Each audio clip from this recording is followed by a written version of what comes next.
xale yi dem nañ Sénégal léegi benn kii moo am man dama am lu ma naqari damay taal puna amul leneen exemple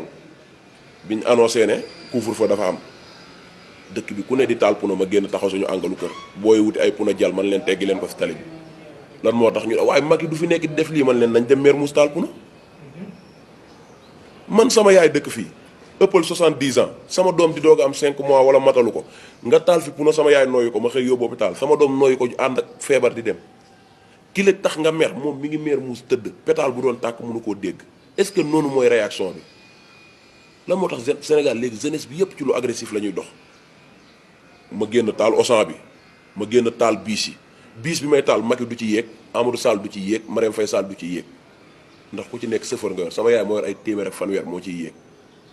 Auchan bi may taal lu yomb lay jaay sama yaay moo ciy ndugg si doo ci dajeeg Macky doo ci dajeeg Marème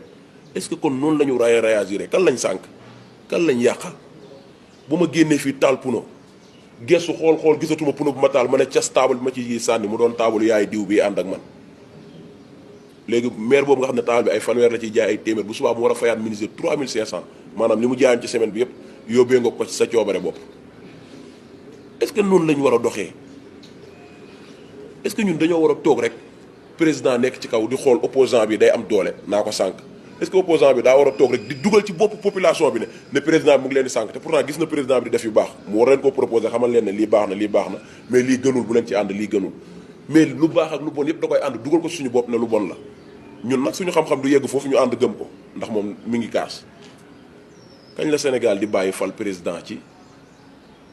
non kii dañ koy bundu xataal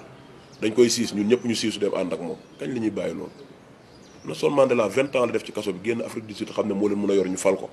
lan moo tax neewuñu prisonnier la kii xel mi fal la nekk kii retard na bu yàgg 20 ans de prison xooluñu loolu de dañ kaa fal te biñ ko falee gis nañ ni réew mi demee mais Sénégal moom ki ñuy fal mooy mobile day génn taal guerre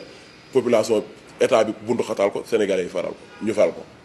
bu subaa ñu ne waaw yaa fi sasoon moo ko faloon mu ngi nii la ñu def